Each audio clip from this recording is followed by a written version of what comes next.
Do a little dance. Can you check the audio?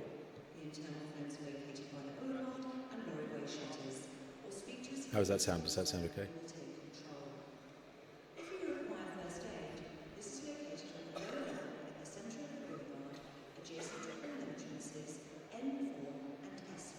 Morning. Finally, please ensure that full and appropriate personal protective equipment is worn when working in the event halls. Thank you for your attention.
Oh, I guess it's not your speech.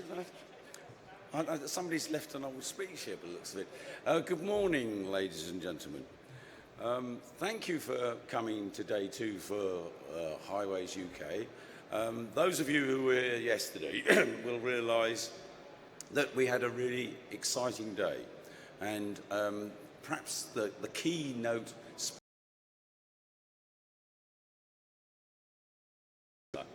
and the Chancellor actually said, by and large, that the ideas that we're promoting here are going to go ahead. There isn't going to be the feared cut in expenditure in infrastructure in the highways sector. I am a little concerned, however, at the 37% reduction in day-to-day running expenses associated with the Department of Transport. That will affect us undoubtedly. I think the sector, however, and particularly today, is ideally placed to help us respond to that type of issue. I think the technology, which is what largely today's presentations are about, will enable us to do more, excuse me, to do more, to do different, to do better, and to do achieve more. And I think we can do more with less. That's something which we're being asked to do, and I'm sure the industry will rise to that challenge. I am exceedingly pleased that this event, and Andrew's sitting there, and when he first asked me whether or not I thought this was a good idea, I said, I think we do need this. And a number of people have said to me that bringing the industry together, that the highways industry together, has really been a very good idea, particularly on the back of the creation of Highways England, but also the investment in highways infrastructure. So, I hope you're going to enjoy today. I hope you are going to recognise that it isn't all about building new roads. It is about making more efficient use of the existing road system. It is about thinking differently. And I'm pleased to welcome our first speaker, excuse me, Philip Hoare, to carry out the address. I'm sure that Philip, knowing as I do, he provides some very interesting insights. He's the first of a series of keynote addresses that we have today, including Anthony Thompson excuse me, from the Development and Marketing Outcome within Europe, and David Paul is going to talk to us from the Highways Agency about procurement, and there is a series of other events taking place during the day, which I'm sure will make it worthwhile for turning up for the second day of what I hope is going to be an annual event for bringing the highways industry together. Over to you, Philip.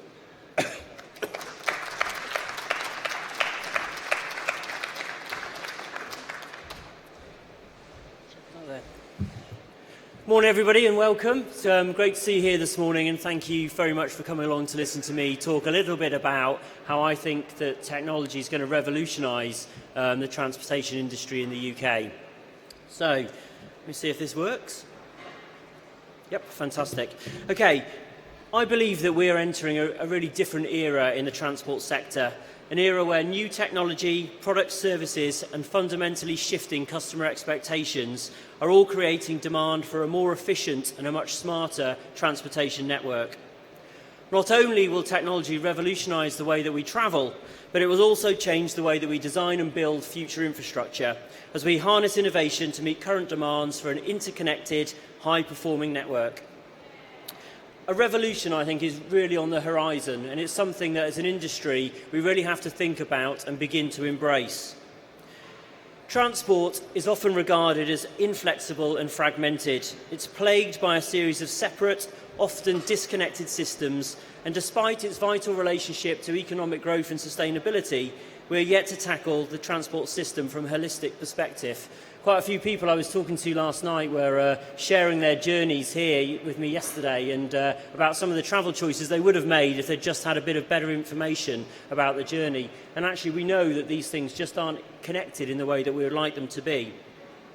So I think that we have to take this opportunity now to change. In fact, we must take this opportunity if we're to really better handle the future projected demands that are going to be on our networks. As a highway sector, I know that we see it as an absolute imperative to provide freer flowing, more accessible and integrated and safer network in the coming years.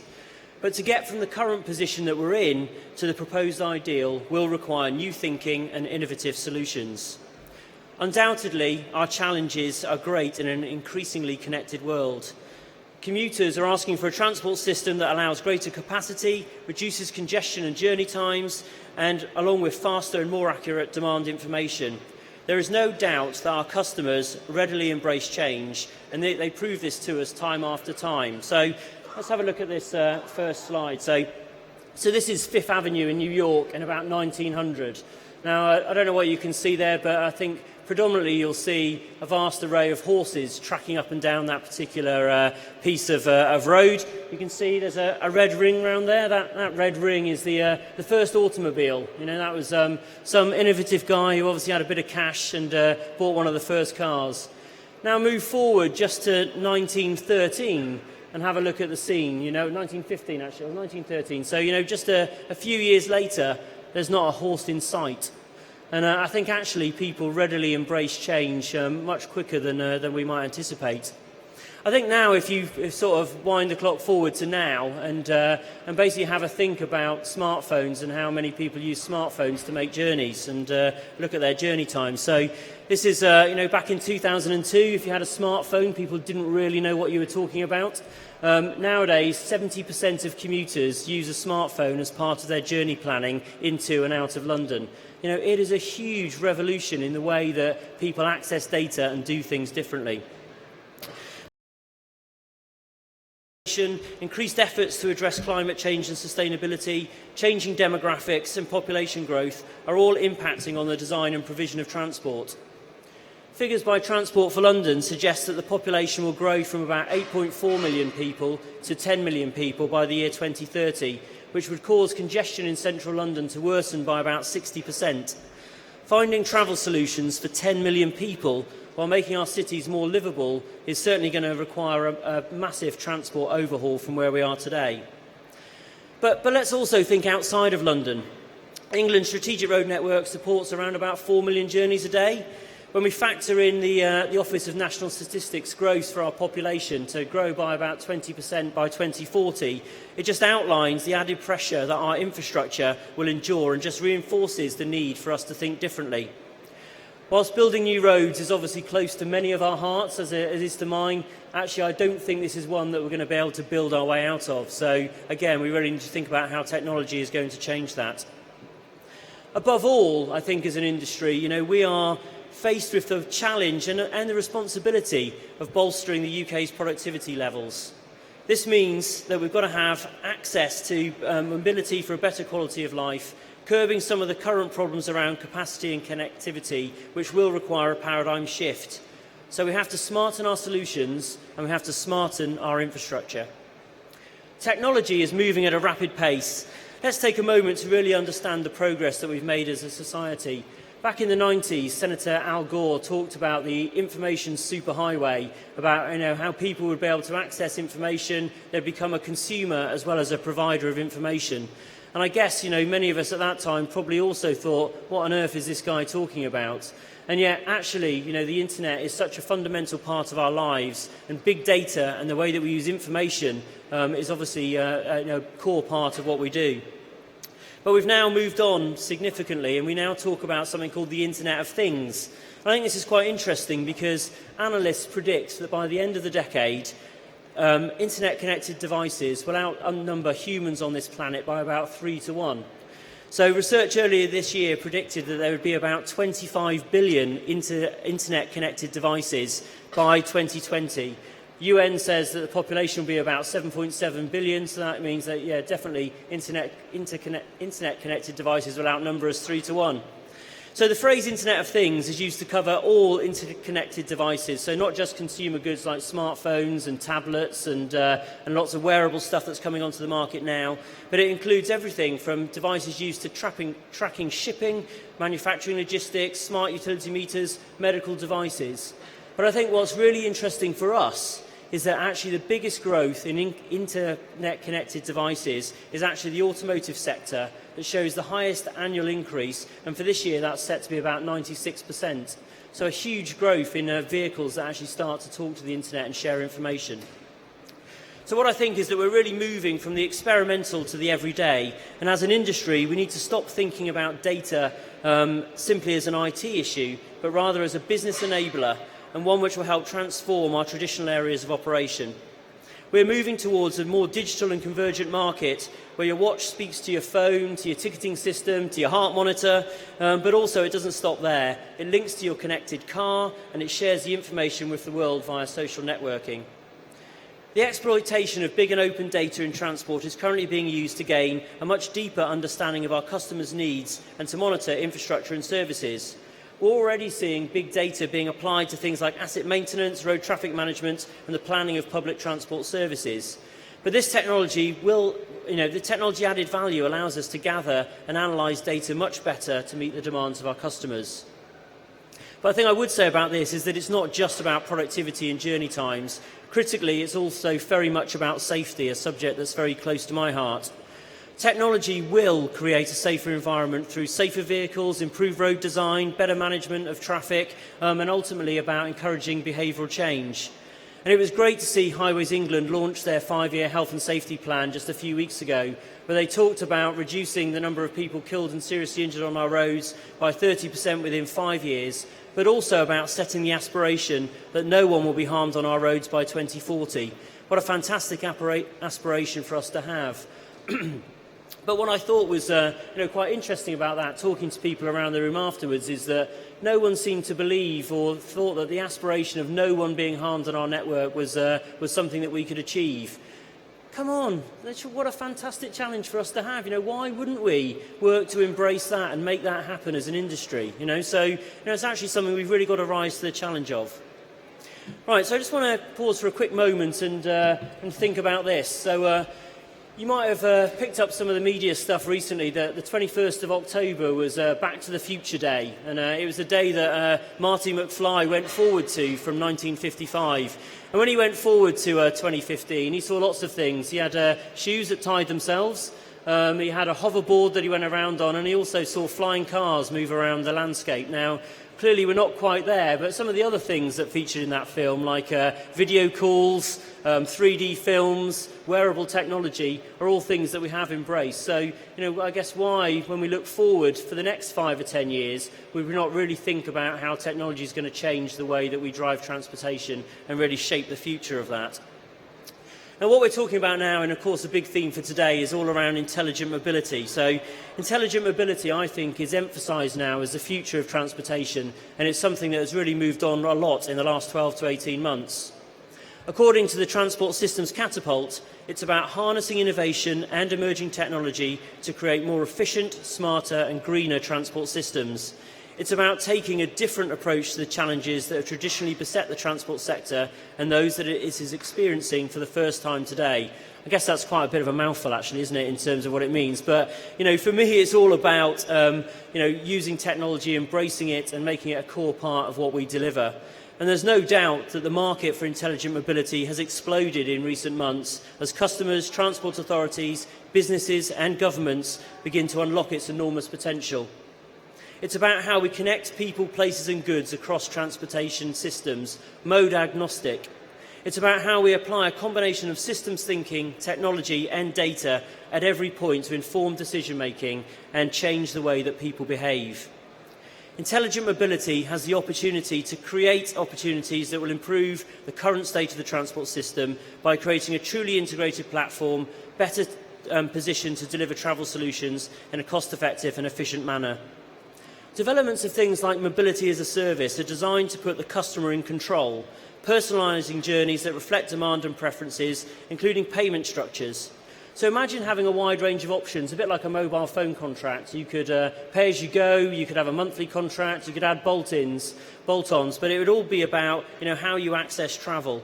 And I think that's a much more attractive model to many than the ownership model that exists today, and something that really provides the travel consumer with real choice. But this new disruptive technology is more than just about creating free-flowing multimodal networks or understanding how to make better use of our assets. It's also about the future of automotive solutions. Connected and autonomous vehicles, again, many people will be here today talking about that, are very much a reality. And the government is running 3 driverless car trials in different cities across the UK in an effort to really create market capability in this area. The full benefits of CAVs are currently being explored, but as expected, this new innovation is likely to bring about improved efficiency and safety, reduced congestion and emissions, as well as improved road design as we alter existing and design new infrastructure that harnesses the capability of these vehicles to the maximum. I think the adoption of connected and autonomous vehicles will open up a range of opportunities for services never previously imagined. And in the next 2 decades, our roads really will become the veins of our smart cities. Wireless connectivity between CAVs and urban traffic management systems will allow a continual real-time dialogue between vehicles in the city, sharing information such as traffic conditions, incidents and signal phasing. Overall, R&D in our sector is moving at a great pace, and I think there is a shift in innovation efficiency. So why stop at connected autonomous vehicles? Perhaps the flying cars of Marty McFly's future are not so far away after all. And actually, when you think about some of the other innovations that are going on, you may have seen this thing about Elon Musk's Hyperloop travel system, 750 miles an hour, a real concept of travel that could be the reality for the next generation of commuters. And whilst I'm a big supporter of high speed too, I do wonder why we're not looking at embracing some fantastic opportunities for the future. And this one I think is quite interesting. So a space elevator, why would we stop at thinking about what we currently do? Well, a firm in Canada has recently patented the first design for a space elevator, allowing us to get goods into space quickly. And actually, if you're really interested, there's a space elevator conference in the US next year, and it lasts for 4 days. So there must be a lot to talk about in that particular field. But I guess it's all about, thinking about the future. And whilst it's fascinating to do that, it really is only the beginning. Our sector must be ready to tackle the challenges, embrace the chance we have right now to revolutionise one piece of the jigsaw. And I believe that if we're really to shape the future of transportation, there are 3 other key facets. The first is about investment in infrastructure, and there has to be a sustained and guaranteed investment in our roads and in everything else actually, something that's necessary to give us all the confidence to invest in new technology and be creative about what we're going to do. And obviously, recent announcements from government are very supportive of that long-term investment, and long may that continue. The second for me is all about skills, and it's not necessarily about the traditional skills that we have. We're going to need to bring new skills and new thinking into our sector if we're to rise to this challenge. And for me, that's vital that as leaders of organisations, we're prepared to be bold and brave and take innovative steps in recruiting the right skills to allow this to happen. But the third, and I think this is such an important one and so relevant in terms of an event like the one we're having over the last couple of days, is all about our willingness as an industry to collaborate, to share our thinking and really boost our efforts to work collaboratively to secure the future that I know that we want for today and for tomorrow. So, ladies and gentlemen, I'll finish by saying that I really do believe that the intelligent mobility revolution is upon us. It's time now to get on board this exciting journey to shape the future of transportation, or, like the horse owners of the early 1900s, just get left behind. Thank you very much.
Cool.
future, and it will be extremely interesting to see his take on this. And Anthony, welcome.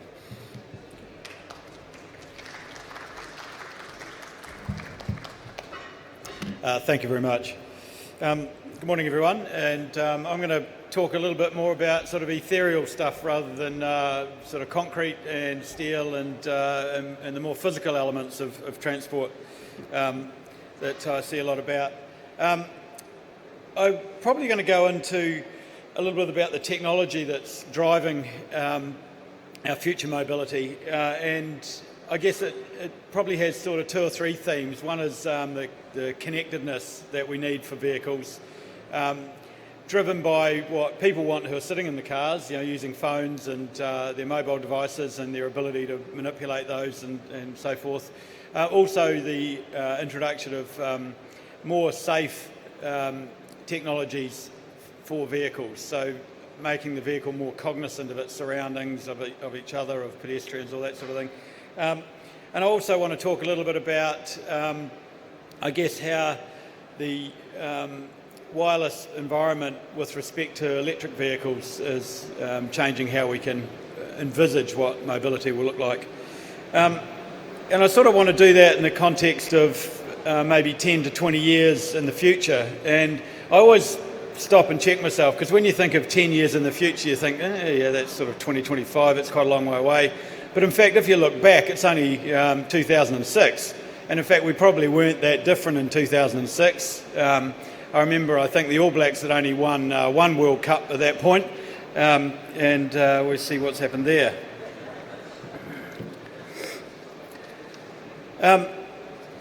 Another thing that's changed quite dramatically too is the way in which we interact with devices and our personal mobility devices, wearables, all that sort of thing. And I think we're increasingly attached to our phones. And if you look at most people who are stood around in a public space, they're sort of glued to a little screen. And that's happening sort of inside the car as well as outside the car. And people are looking at their phones about 150 times a day. So that's about once every 6.5 minutes. So, pretty intensive sort of use of those devices. So, we're talking about really dealing with a generation of folk who are really born, mobile. And I think it's interesting that with the smart watches and wearables that, they're being looked at about 80 times a day. So not as much as mobile handhelds. And interestingly, at the moment, predominantly to tell the time. So I thought that was quite interesting that you go to all this trouble of making the watch do everything in addition to tell the time, but people still use it to see if they're late or not.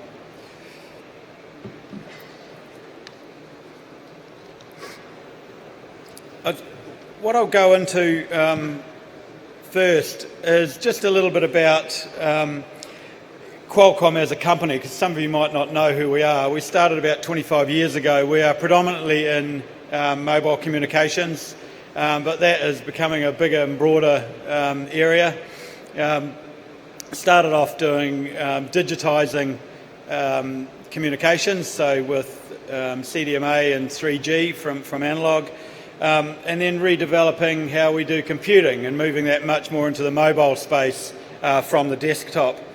And we're now set for a new stage of growth, and that growth is broadening, I guess, where we have connectivity and where we do our computing and what other devices and technologies are using connectivity. And they are, I guess, loosely termed the Internet of Things or the Internet of Everything, but more focused on things like smart home, wearables, and, of course, automobiles. And I think one of the great things that is being enabled by this connectivity, and automobiles especially, is our ability to deliver safety and really address some of the issues that we have with transportation.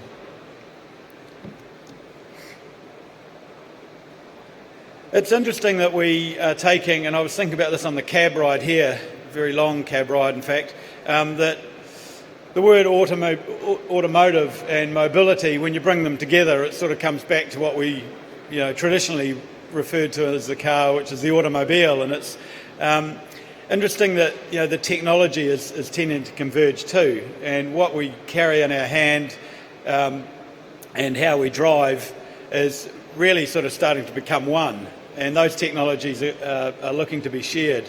And I think if you look at some of the automotive companies who have entered into the fray to develop technologies which maybe could have been done elsewhere, they are starting to realise too that maybe one of the easier things to do is allow the technology to develop with the people who are good at it.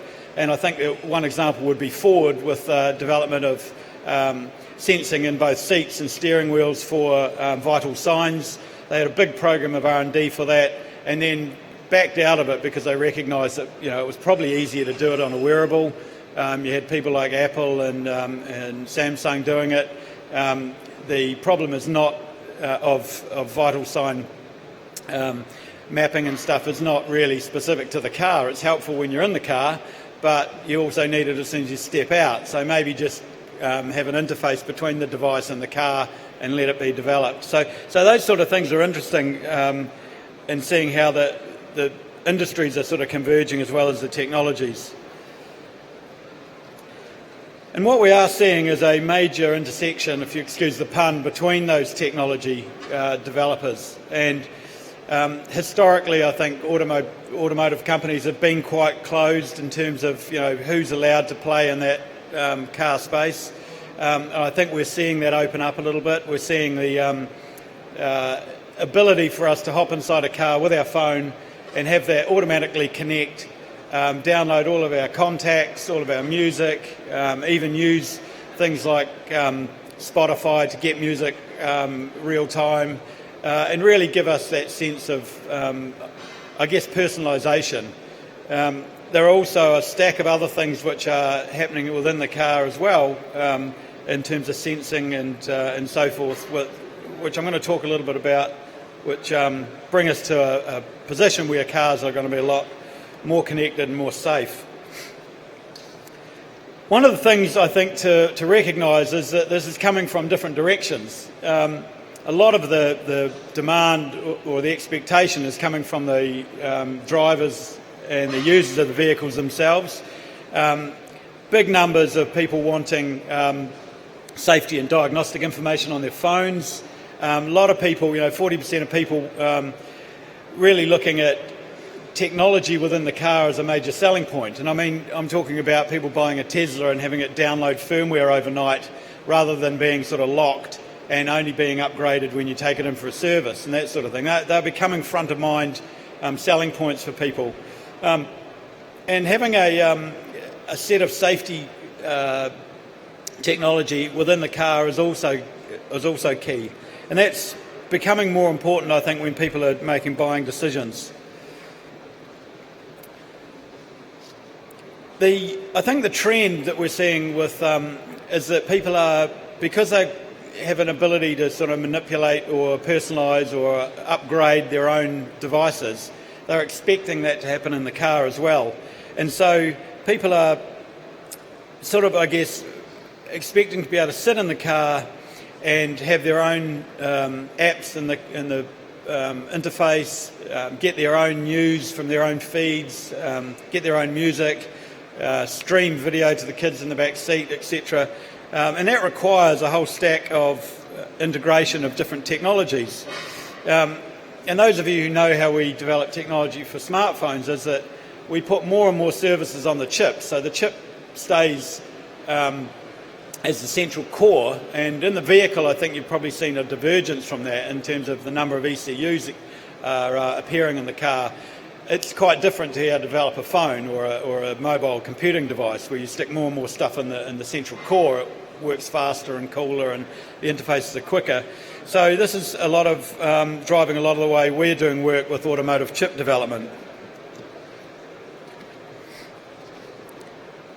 It's also interesting that the car companies are recognising the pull from users, and it's changing the way they think as well. And here's a quote from Ricky Hardy from Audi, really talking about how the vehicle, with its sensing and with its actuation and with its convergence of processing is becoming a much more sort of integrated device. And that's something that when we complement the standard technology on a vehicle with other sensing and other connectivity, we open up a huge array of potentialities in the vehicle. One of the things that we do need if we're trying to make a vehicle more cognizant of its surroundings and therefore able to assess where pedestrians or cyclists or motorcyclists or other vehicles are, is connectivity to the cloud, and that gives us an ability to real-time assess where vehicles are in the development of those, I guess, levels of awareness that we think the vehicle needs. Some of the elements I think are worth noting in terms of a temporal aspect too, because if you look at the development of the cloud-based connectivity and computing and software services versus how cars have developed and versus how some of the apps within the vehicle have developed, a lot of them are crossing over, and there are things like navigation, where having a navigation system where the maps are loaded when you buy the vehicle and then updated maybe once a year. You've probably all experienced being sent down an alley where you've got to reverse out of it, or the ability for navigation systems to be updated real time and for people's vehicles to sense things like black ice, for example, or traffic congestion, and feed that up and then back to vehicles coming further down the track is super important, and it really makes the whole potential sort of living, breathing ecosystem available to us.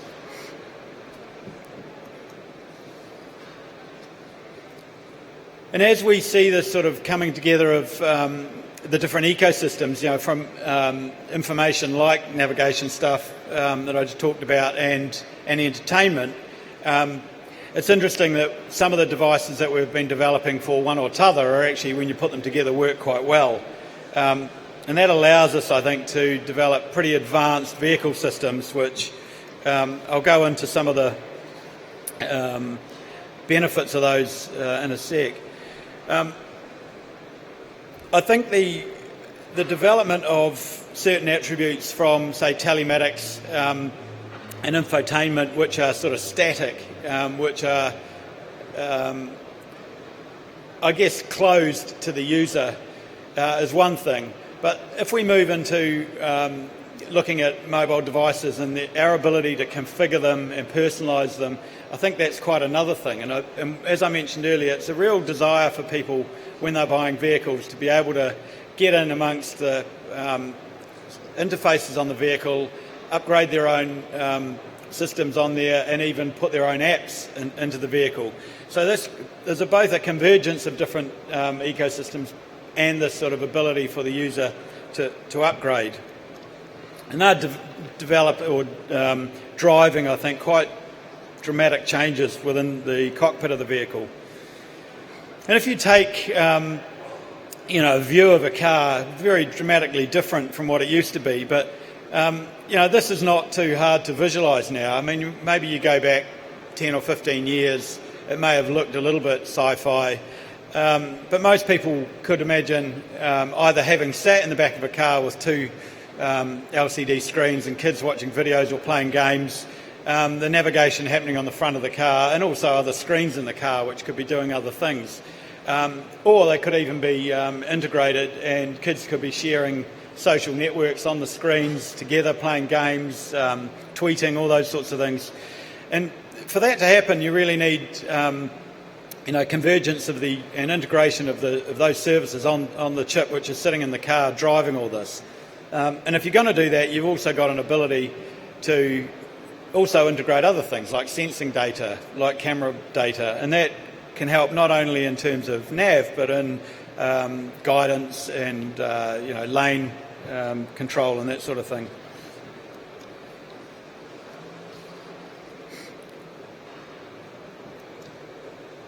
And I think when you imagine upgraded infotainment in a vehicle, it's a little bit like, I gather in this room, there's probably no two handheld devices which are the same. And what I mean by that is everybody has put their own flavour on it, their own personal, requirements for apps and information and what newspaper you want to read and all that sort of thing. And again, that is what we perceive as happening inside the car. So the ability for the car to accept that and for people to integrate with it is pretty key. And I think we'll see a lot more of that in the near future. Now, as we introduce these sort of vastly interactive technologies into the car, we also introduce a couple of problems. And that is that as people drive along in their car, interacting with those devices can be problematic. It can be distracting, and of course that can cause more problems than it solves. So the ability for us to change the way we interface with the car systems by gestures, by facial recognition, by eye movement and that sort of thing, eye tracking, is becoming quite important too. And those things, especially when if anyone's had a go on some of the gesture devices, they're quite amazing. I mean, you can just flick through like you would on a page through music, and you can very quickly glance at a screen and see a CD that you might want, or a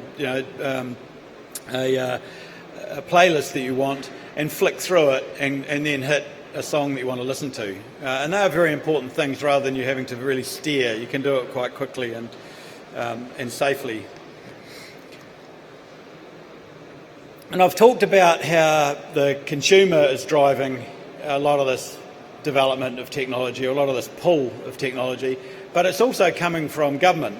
And the ability for, or the need rather, for governments to improve safety and response to accidents and those sorts of things is also driving another set of technologies. And so we're seeing mandates for, in the US, for things like DSRC, which is dedicated short-range communications. And that gives the vehicle an ability to do vehicle-to-vehicle communication, to be cognizant of where another vehicle is at an intersection. And that can be both another car, or it can be a cyclist, a motorcyclist, or even a pedestrian who has a device. And they can set up networks very quickly and establish, proximity to each other, direction of movement, velocity, and then as the vehicles move through intersections, those networks dissolve, and then the car goes on its merry way. And I think if you think about how many deaths are caused globally, and it's over 1 million people get killed every year in car accidents, which we perceive are being avoidable. This is a pretty crucial set of technologies. Some of the technology embedded in the systems that we need to develop this DSRC tech is now being shifted onto the chip, and Qualcomm have been working very hard to get DSRC functionality as a service on a chip into our automotive Snapdragon chips, which really facilitate some of this pretty cool stuff. Now that's to prevent accidents, but I think we are a wee way away from a world where there are no accidents or there are no automotive failures. So being able to notify emergency services of an accident, of an issue in a vehicle is important too. And so the European authorities are developing a mandate for eCall, which is emergency calling, where the vehicle calls the emergency services if it has an issue, if it's crashed, and it has a whole lot of data already. It knows where it is, the velocity of the impact. It can probably tell whether airbags have been deployed. So it can give the emergency services quite a lot of information as they set out, especially with respect to positional data. Now I just want to change topics slightly because I've talked all about sort of technology in cars and connectivity and that sort of thing. I want to talk a little bit about what other aspects of the vehicle and modes of ownership and modes of transport that allows us to develop, and also some of the other issues that we're trying to solve collectively. One of the things that putting a load of sensing and a load of processing of that sensing on a vehicle allows us to do is have cars which are super cognizant of their environment and other vehicles, as I mentioned. So it's not a big stretch to imagine that they can therefore drive themselves and pilot themselves. So when you stick a load of LiDAR, radar, camera-based sensing on a vehicle and process it very quickly, plus have cloud connectivity, you now have a vehicle which can in effect drive on an open road itself. And I think that's an area where we're going to see a huge level of development. And it's also an area where the technology is wanton. I think when I use the word intelligent mobility, it would be a bit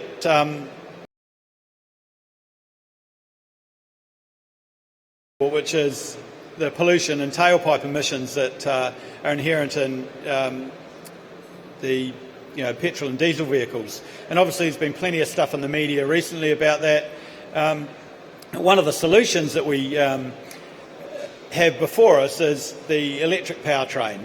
And one can imagine if you start combining a lot of these things together, having a self-driving vehicle which needs a human to refuel it is a little bit of an anathema. So as we go towards a future of self-driving vehicles, it's likely they're going to be more electrified. So therefore it's needed that they are charging automatically too.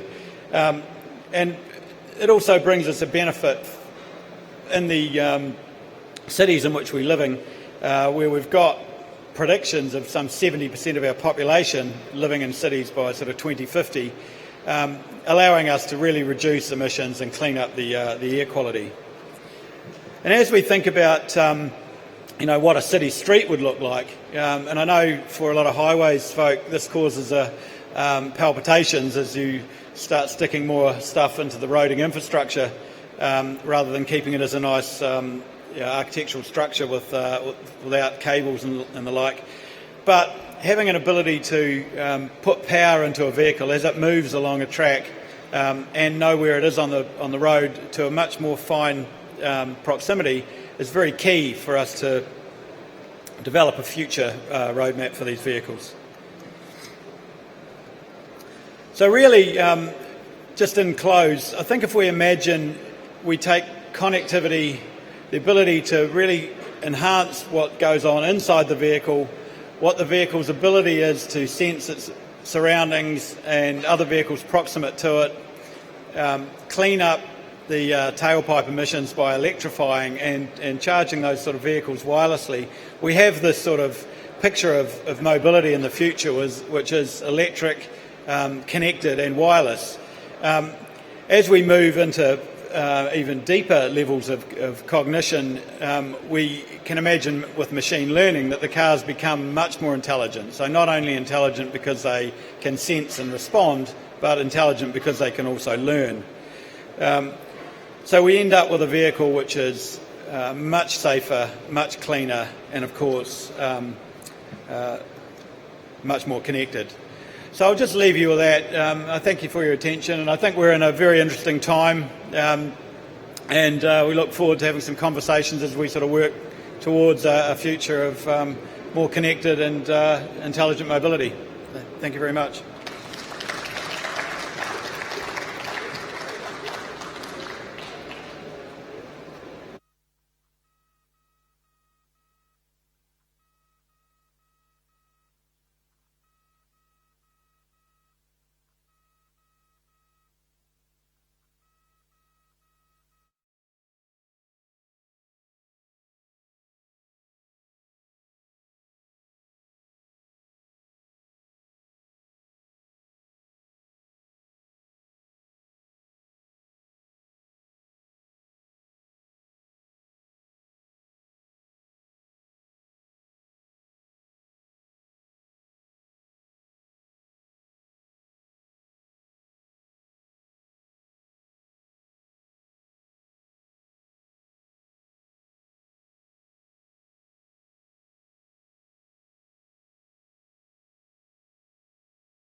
to me actually, as I come in, and I'm going to set a little bit of a challenge, which is I was here about an hour ago when a guy from Qualcomm, Dr. Anthony Thompson, was here specifically to talk about innovation, and it was innovation around the vehicle platform and around technology and how the infrastructure might need to change around that platform.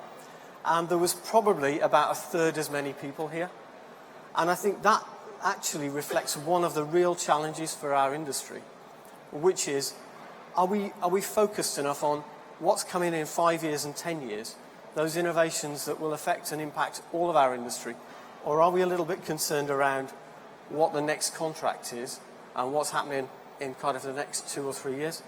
And I think I'd just like just to reflect on that as I talk about our supply chain strategy and the direction, because it's really, really important that we change the balance of where we're spending our time and our attention, I think, as an industry. Okay then, with that as an opening, I'm going to move on. Just to set the business context, as you know, we're here as Highways England today, and it's been quite a journey to create that new business, to transition from Highways Agency, part of the Department for Transport. We're very much set a new challenge in terms of the capital programme, in terms of getting through the deliverables and improving the performance and the customer service standard that's expected of us. That's a real challenge for this business, and it's growing and it's changing. And I know that those of you that deal with us on a day-to-day basis will be very aware of what that feels like. Our growing pains as we transition will be visible to you, and you will see that. But it's really important that A, we get through that journey, and B, as we transition, we build deeper and more productive relationships. The performance aspirations for our network cannot be achieved unless those relationships grow and change. So that's what I'm going to focus on a little for the rest of this presentation. So, returning to the theme of supply chain strategy, we published this at the end of September. There's 3 key principles that run through that. And I'm just going to ask Dave O'Neill just to raise his hand here. If you've got any queries, then please grab myself or Dave O'Neill a bit later on. Dave very much was one of the authors of this and has really lived this as we've developed it in terms of the thinking. So it's about building capability, it's about developing relationships, and it's about really delivering performance, but recognising the order that you have to develop those things in. You can't start at the end, it doesn't work. The structure of that strategy, there's 3 separate elements. On the left-hand side, the strategy itself is it starts at what the outcomes the business needs to deliver are. It talks about building capability, developing relationships, and delivering performance.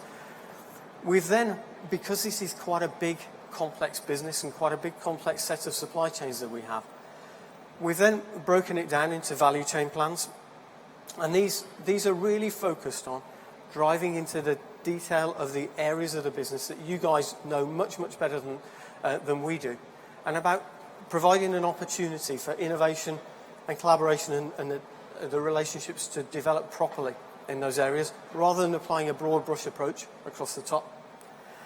The second area in that green block is procurement plans.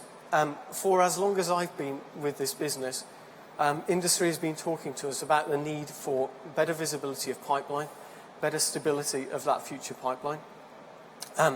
Part of that is achieving the Roads Investment Strategy investment and securing that investment over the 5-year period. But part of that is us breaking that down and being clear with industry, firstly what we've procured already, next what the pipeline is, the immediate pipeline, and thirdly where the longer term is coming from. So the procurement plan breaks that down and provides that overview and that visibility for you. And then finally we'll get into much more detail around the investment delivery plans, and that's the thing that brings it to life in terms of what the industry, how we will go to market, how we as a business will deliver. So supply chain strategy, I'm going to talk a little bit about routes to implementation. There's more than one axis on this chart. On the vertical axis, talking about building capability. On the horizontal axis, about delivering performance. But the diagonal is the most important one. That's about developing the right relationships. It's about changing the way the industry works so that we are spending much, much less time arguing about compensation events and rates and whether or not this particular contract clause has an S in it or not. And we're actually focused on delivering innovation in how we deliver our business. There is far, far more value in those conversations than there is in some of the ones that we're having at the moment, which are overly contractual and not really driving forward the business. So we're working very, very hard in making sure that we do all three of those things. On the capability access, there was quite a lot of debate yesterday, in particular around the skills agenda. And I think this is an area where, as an industry, we have to make sure that we're much more organised and much more focused than we have been previously. We have a great challenge in this area in terms of capacity and capability.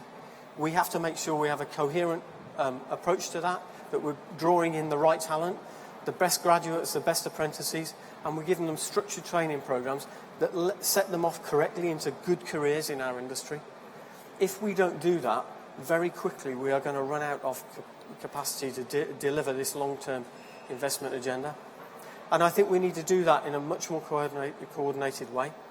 We will change our procurement processes to make sure that we encourage that behaviour, and we can encourage and facilitate that.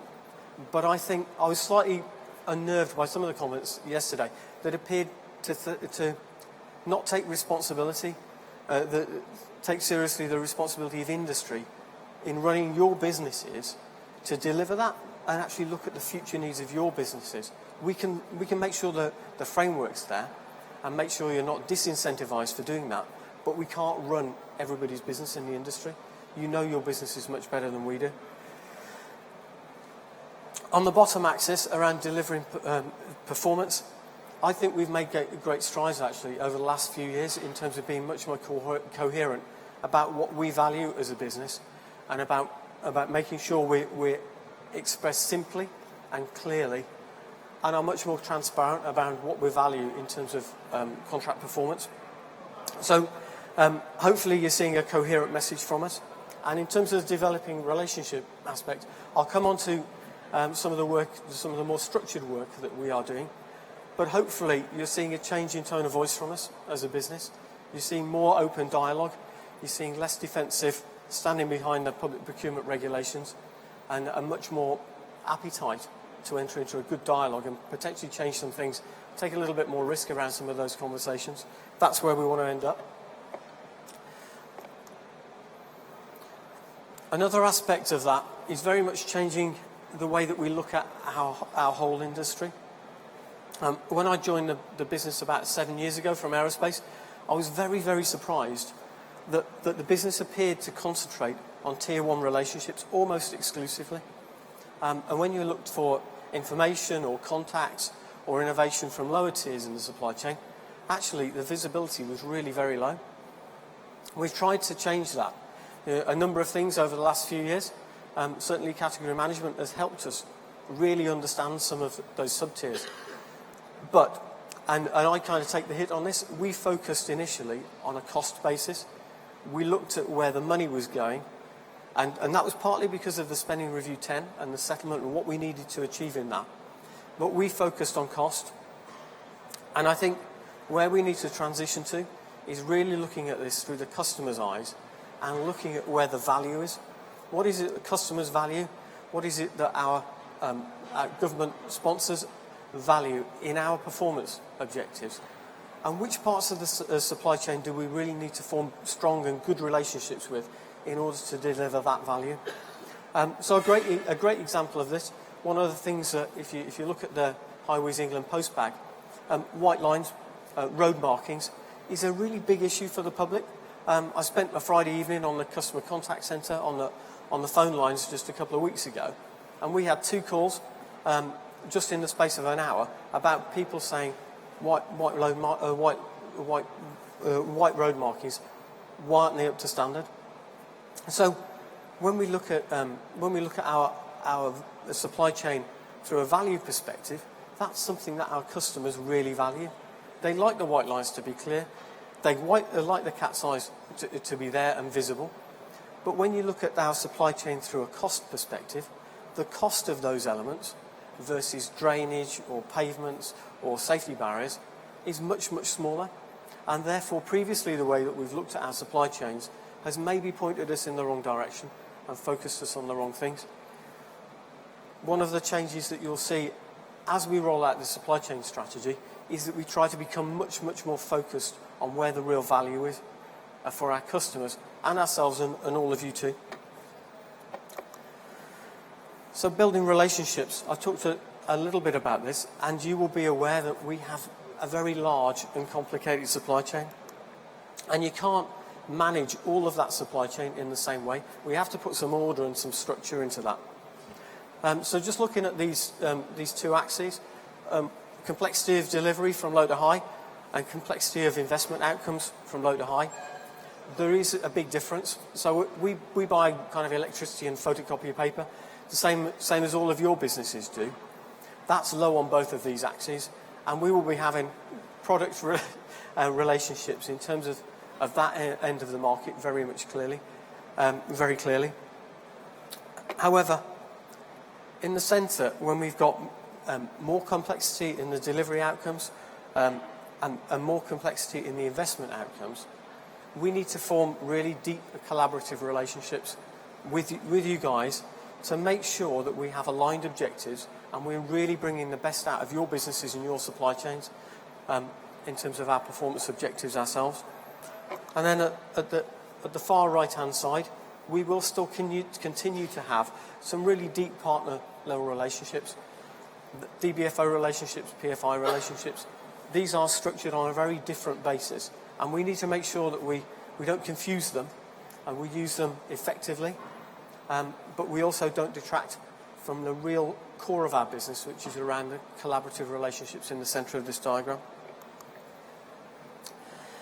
Okay, so I talked a little bit about value chain plans, and you're probably wondering what on earth we're talking about. As I said, we've tried to break this down into a number of steps. The start is business need. Like, what is it that we value? What is it that the part of the transport values? What is it that our customer really values? And how do we bring more of that into play? So we then looked at the capability in the market, the supply chain that you're all part of. And what is it in that chain of relationships that really, really brings value? And are we getting enough of it? And that's what takes us to the value chain plans. What needs to be different and what needs to be better in the future? What do we need to change? And we need to be much more specific about what these things are and much more focused about how we change our relationships, who we have relationships with, what we incentivize in those relationships, how we compete them, because there will be an element of competition, and make sure that we bring more of the value through that you guys can deliver. The way that we're going to structure that is over on the right-hand side.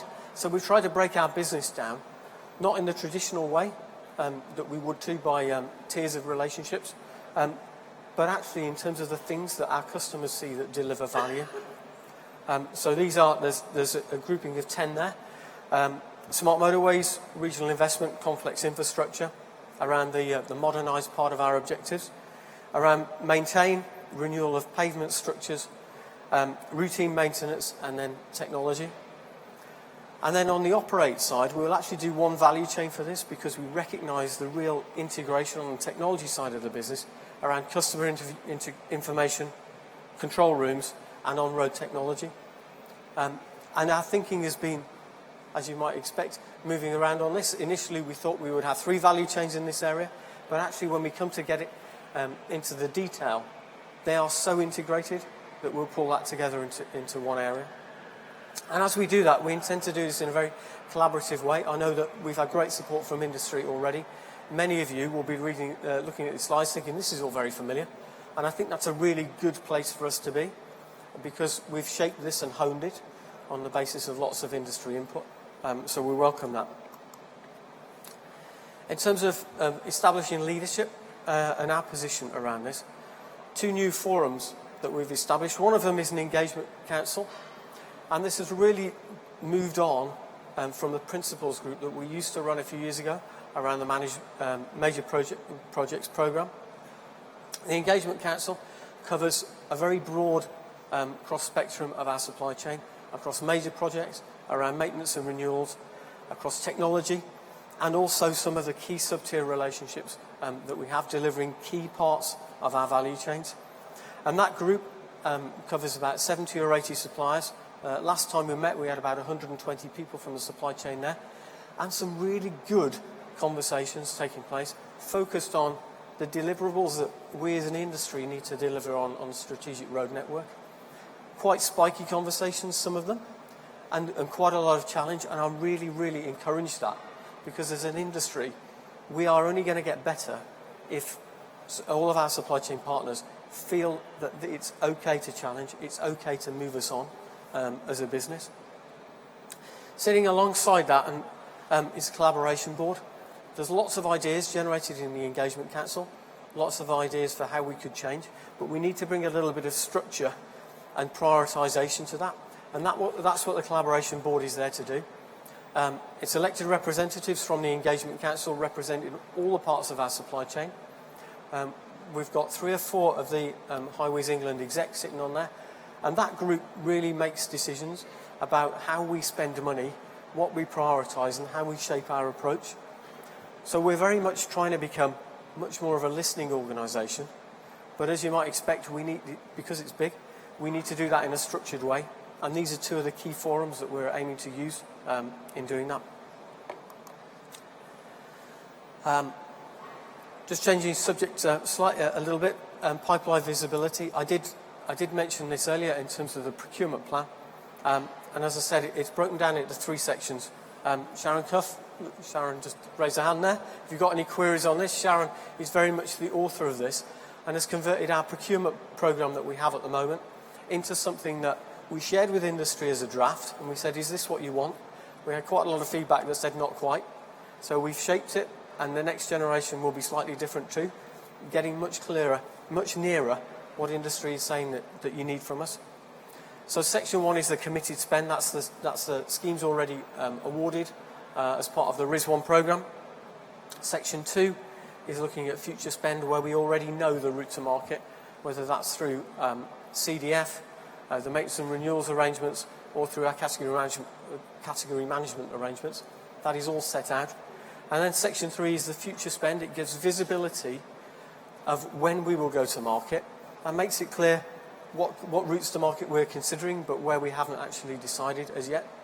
It's as good as information as we have, and we're going to keep it fresh. We intend to issue an update of this around January timeframe. That will reflect any changes that came out of the autumn statement yesterday. They need to be processed by the business in terms of phasing, and then worked into the procurement plan, and we think we'll be ready to publish that in about January. And as I say, that will reflect the feedback we've had from industry about usefulness of the format that we've used. In terms of route to market, we've identified about 55% of the RIS now has identified routes to market, and we have a high-level timetable for the balance set out. All of that is available. We've tried to communicate it and make it available as far as possible. So if you just go to the Highways website, there's a link off the front page that takes you right there for the strategy and the procurement pipeline. So just to summarise, I just want to leave with one takeaway message. I've talked about relationships and what we need to do to develop those in order to deliver more capability and better performance. But in terms of what we're doing now, I just want to set it in terms of a broader context, because actually what we're doing right now is only part of the journey. And in my view, that sets us up for the future relationships and the future way that we're going to structure our industry going forward. So at the bottom part of this graph, we've got CDF, the framework that we're currently managing. And I believe we're on a journey of maturing 2 things in parallel.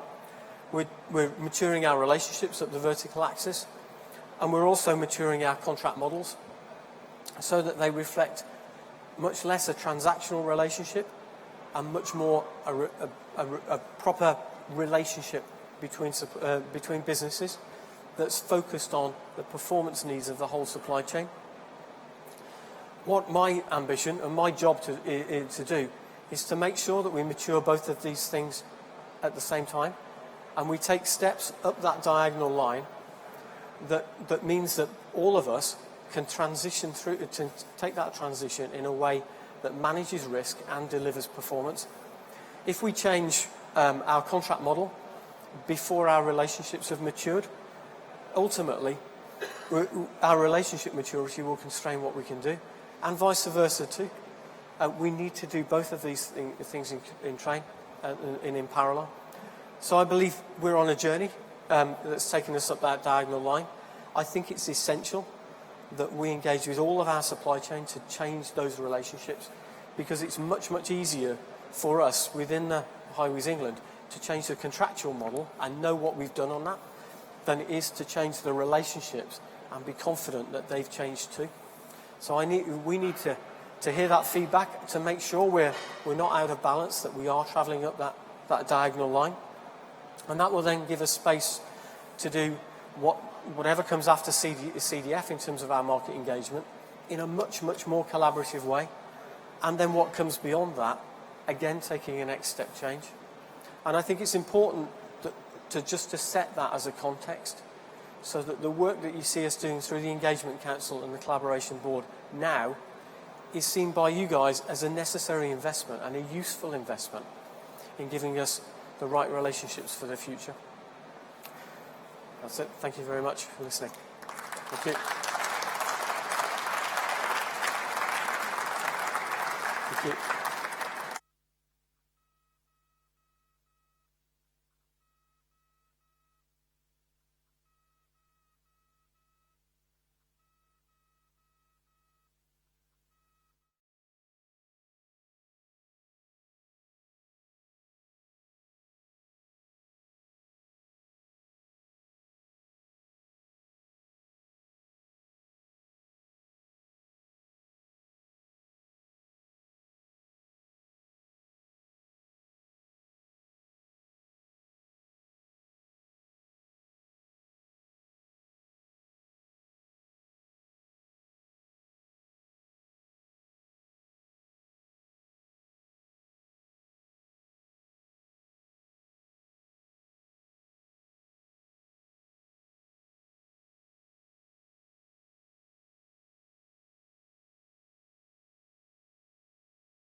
Hello everyone, are we ready to go? So we've got the second now of our talks this lunchtime about the importance of collaboration. So I want you to please welcome to the stage the Highways Director of Costain, Simon Ellison.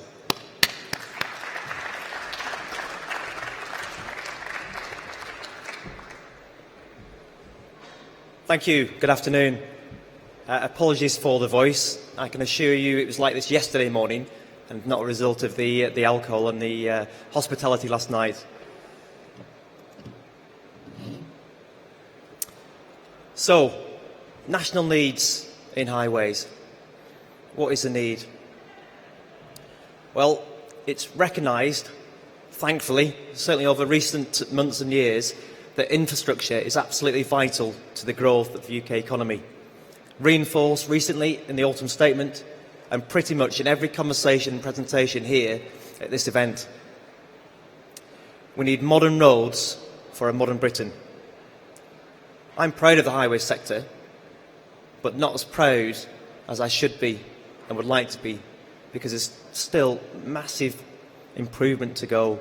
If I just think about, key performance indicators, we still tolerate far too much risk in the highway sector, expose people to harm and create harm. Some of the service to our customers, diversion routes, some of the communication around roadworks, is embarrassing at times. And the value, there's still too much waste. So yes, we're improving all the time, but there's so much more to go. And collaboration is absolutely key to unlocking the next steps.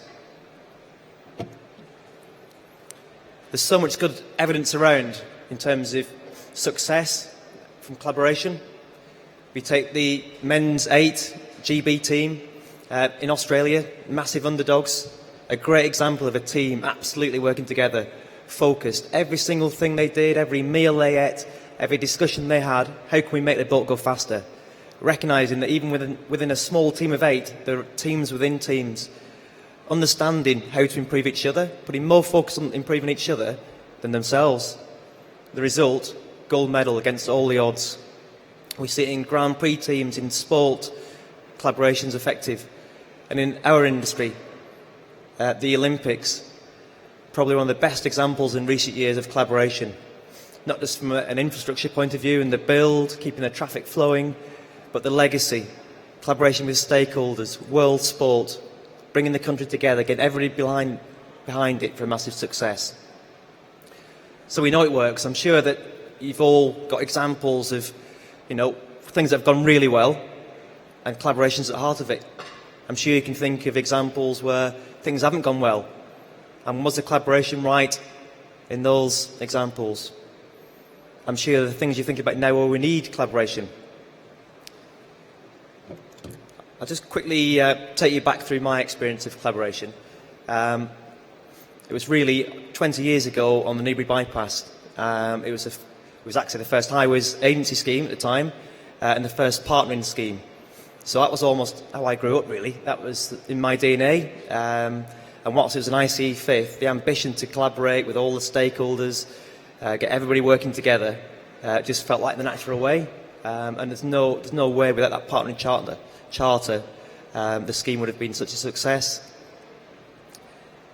I returned later in my career to construct an underpass and 99-day lane rental.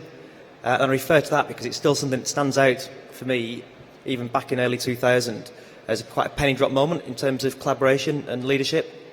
We're installing concrete Y-beams, 3 different installations, and it went from really difficult and in terms of getting it right, had a really good plan, but making it work, to engaging on the second operation, looking at lessons learned, involving people. And you could see, just by keeping it simple, it was making a difference. By the third operation, we had everybody engaged, from the chain man to the haulier, understanding what was important to other people, realising that, when we're having difficulty with logistics and the delivery company wanted to be at a different service station 4 miles away, it's because there was a good pub there that they could walk to. So we put a minibus on, brought them to a different location, all these sort of things made a massive difference. And it's still, one of the proudest moments in my career, actually. The delivery guy had been in the haulage industry. He said, come and get in my cab, and his wife was sat in there knitting. He said, this vehicle's done over 2 million miles, and that was the most slickest operation. And it was all about engaging everybody, back to basics, and keeping it simple. When I was delivering my first contract, 2008, Bidston Moss Viaduct, that was an opportunity to build the whole strategy around collaboration. Everybody having an equal place at the table, aligned incentives. It was the first contract where we had designers and supply chain tied into our overall pay and gain on the target cost. There's a case study because it was very similar to two earlier schemes in terms of box girder strengthening, M5 Avonmouth and Tinsley Viaduct. 3 almost identical schemes, procured in different ways. Same people involved, same teams involved, 3 completely different outcomes. More recently, I've been heavily involved in CDF and the new supply chain strategy for Highways England, and really refreshing to see the ambition, the recognition of the importance of collaboration and behaviours. And we know it works, but why do we find it so difficult? Well, for me, the key ingredient is people and behaviours. So there was a frog at the side of the river, and in the middle of this big river was an island, and it looked fantastic. It was buzzing, all the animals working together, it looked like Noah's Ark. There's a big sign in the middle, Collaboration Island, the future. Everybody welcome, everybody valued. He was thinking, yep, I'm going to have some of that. Just then, he literally jumped out of his skin. Scorpion tapped him on the shoulder. Scorpion said, don't worry. He said, I know what you're thinking, I'm not going to eat you, because I like the look of that too. He said, the trouble is, I can't get over there. He said, but you can help me. And the frog said, yes, but I know what's going to happen. No chance you're going to trick me into that. He said, well, think about it. He said, there's more food there, there's more than enough food for all of us there. He said, I want to take my family across there. I want to live there. So I need to bring, not just me, an entire race of scorpions across, and we need you and your family to grow and develop so you can transport us across that river. So the frog had a good think about this, and they had a discussion, and he said, actually, yeah, I trust you. So they both, excitedly, embarked on the river crossing. The scorpion jumped on the frog's back, and off they went. Halfway across the river, the scorpion stung the frog. What the hell did you do that for? Sorry, mate, just habit. The frog started going dizzy, went under the water. Shortly after, the scorpion did the same, and they both drowned. And unfortunately, there's no happy ending to this story, and that's one of my biggest concerns at the moment. We've got some great ambition, we've got some great framework, CDF, it's in the title, Collaborative Delivery Framework, but it's just words. Unless we behave in the right way, we're not going to deliver that ambition. So, behaviour has been a big focus point for me over the years. Just over 2 years ago, we had a look at this within sort of Costain and the teams, and we developed 40 individual key behaviours that were required, because, like I said, collaboration's in my DNA, and I wanted to spread that right across the teams.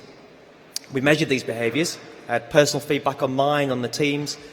I was amazed out of the 40 behaviours on the first survey, I was only regularly embedding 4 behaviours.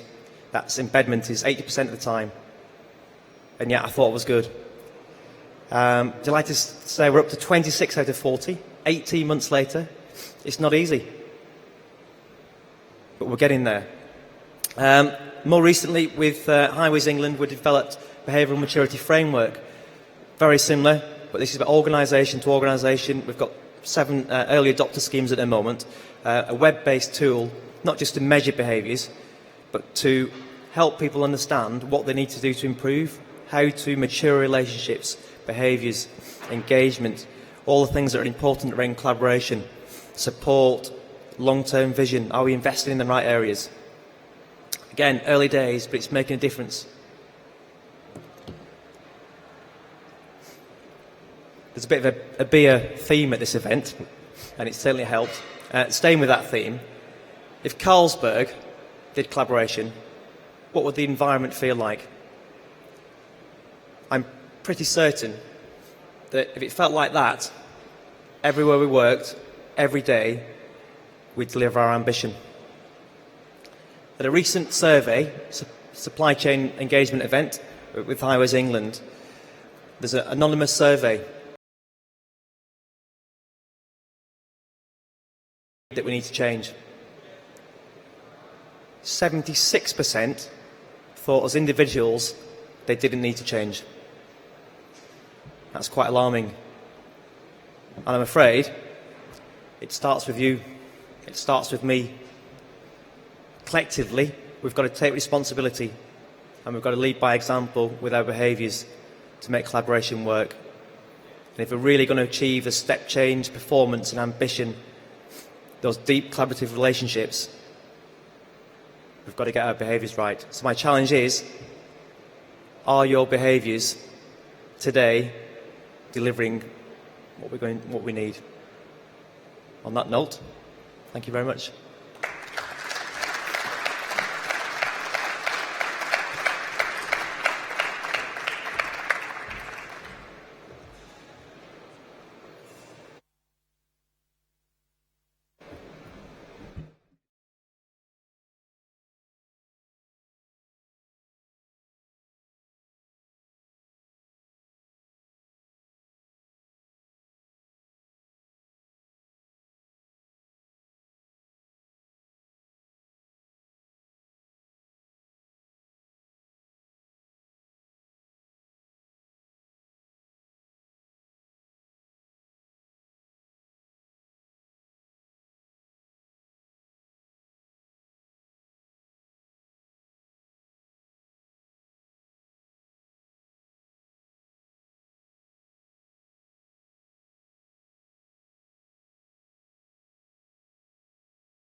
of the inaugural Highways UK event.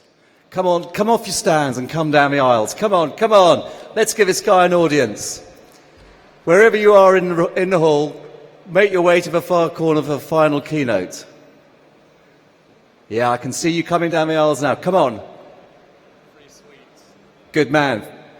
Free sweets.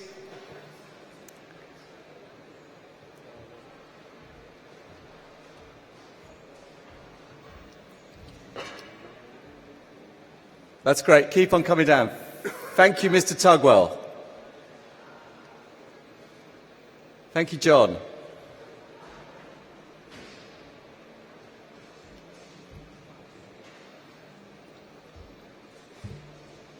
Look, this is getting quite exciting.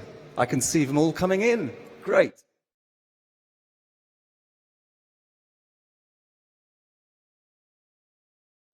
You might as well carry on. Yeah, I think, okay, once it gets going, let's get you queued up rather than...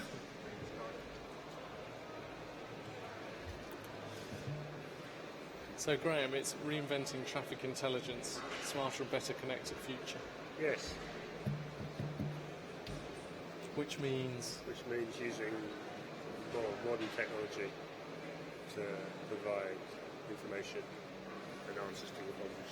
I've got a question for you. Where do Google get their information on traffic? I use Google Maps.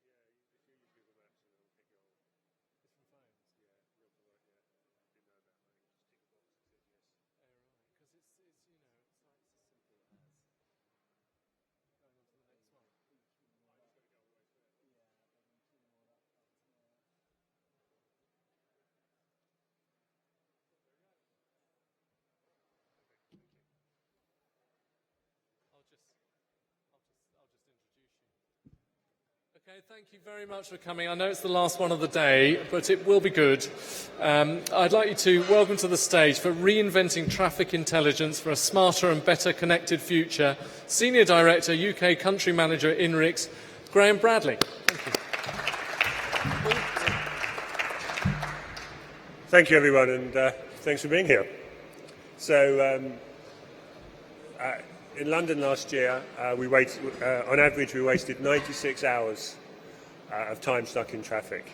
Right, can you imagine that, right? 96 hours in traffic.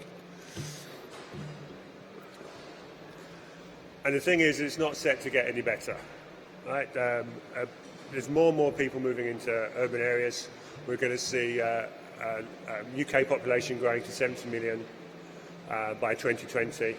All those people will be living in cities. Moving in and travelling. So, in the next 12 years, things aren't going to move and things aren't going to get better.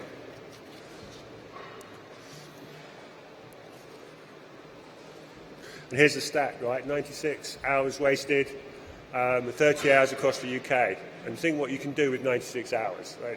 If you're Andy, you can go to Le Mans 3 times. You can watch 24 3 times, or you can learn to fly. Imagine learning to fly and the money that you would save from not being stuck in traffic. You could actually pay to learn to fly. There's lots of things you can do at this time, and it's important that we work out how to save that. Now, the good news that if you're from London is that actually London knows what it's doing.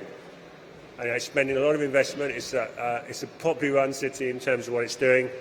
They're spending 4 billion on improving infrastructure, but it's not just about improving that infrastructure. It's also about how can you make better use of that. It's a finite number of resources in London in terms of roadways, and the travel and the network isn't going to grow significantly to make an impact for those 70 million. So we need to look to new ways and different ways of services and how we provide that. The good news is that the industry as a whole is creating a new sensor for us, the connected car. And over that same time frame, connected cars are due to grow some 38%. So in the time frame that those 70 million people are coming into London, we're going to see 55% of the vehicles on the road are going to be connected. And that's good news because, as I said, that's a sensor. So we today use that sensor information to provide us with long-lat to help us with traffic information, prevent traffic solutions. But it's also going to be a sensor in other ways. We're already looking at how we can pick up the temperature information off the road sensors on the wheels to find out what the temperature is on roads to provide road traffic information. We can look at ABS and how ABS is using to help with safety services. So we have a capability here where the industry is providing more and more connected vehicles to the services in the driver, and actually as an industry and as a capability we can take that information and use it to provide services back to the driver and using back to people that come into the cities. As an example of that, the Danish Road Director is the first country in the world that's decided it's not going to use road sensors anymore. It's going to start to use these new growing sensors that's in vehicles, and it's going to base the whole of its management of its network on floating car data and on the connected vehicles, and the connected vehicles managed around. Okay, and we know that we'll see more and more opportunity of doing that. Dubai are moving in that direction later on. Already several states across the US have stopped investing in hardware and investing in these new connected vehicle solutions. So it presents good news for the industry in terms of saying that actually we can use a different type of data, use the information that's available to provide us with traffic services. Of course, it's not just about traffic and getting people to a destination quicker. There's a common quoted stat at the moment, but 30% of traffic in an urban space is somebody trying to find somewhere to park. And again, the good news for what London is doing is that London is not just about providing services and improving the network. We're also seeing, for example, Westminster Council making all of the parking spaces connected with all the parking sensors. And it's got a service now where we provide on-street parking, where we take those sensor information and provide it back to the driver. So again, helping people that are driving into the cities to get there in an appropriate time and to help people manage the networks to do that. But once you get to the cities, it's also about then helping the person find the time and save the time. We need to get those 96 hours back somehow because I need to learn to fly. And then again, the service that we provide to BMW in about 12 cities, 13 cities at the moment. As I said, London is coming on board early next year, or Westminster's coming on board early next year. But the BMWs can now find somewhere to park, give a percentage of the availability of road on-street parking space in the city that they're driving to, and to help them to find somewhere as quickly as they can when they arrive. So, in developing this connected space, connected this connected world, it's not just about the connected vehicle and being able to use that to help with the driving. It's also seeing what other connected information is available, what other immediate information that you can use in real time, that you can provide driver services and help the cities get their population moving around and help the people that want to move around travel around in the appropriate way. And that's kind of where INRIX sits in the middle of that, right? Traditionally, it's about providing services into car manufacturers. Increasingly, it's about providing those same services into road traffic authorities.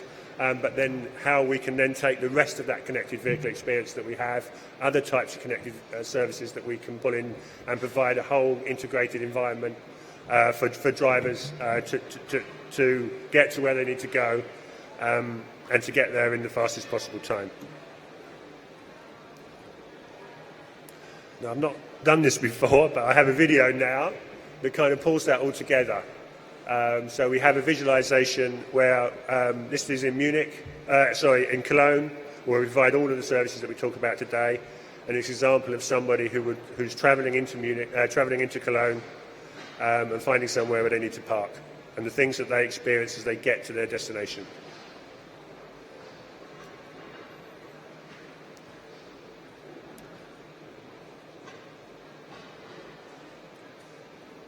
The first thing we see is road weather telling us that there's ice on the road and helping the driver informed to take a different direction and travel up using a different road. As the driver moves towards the centre, he starts to be rerouted because of traffic conditions, and again rerouted again.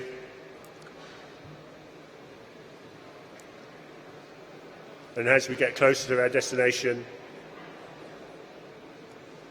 We get told that the areas that are free and the spaces that are available to parking and the population and parking availability of vehicle, and then where's the best place to park our vehicle based on the destination that we need to go to. So we have a whole connected vision now. Connected vision that says that I'm using the floating car data in the sensor information in the vehicles that are connected to help me traverse my route. And as I move closer to my route and I'm navigated around either the problems that I come across or the traffic that I may do, I then start to be told where is the best place for me to park when I arrive. And if you're an electric vehicle, then that will be based on your electric vehicle capability. So there's a whole vision in terms of saying that as far as Inuix is concerned, the future ability to use these new sensor information and sensor information is going to help cities and companies be able to move and travel. And that's kind of our vision of what we want to do. Okay, and that was very quick, right? Thank you.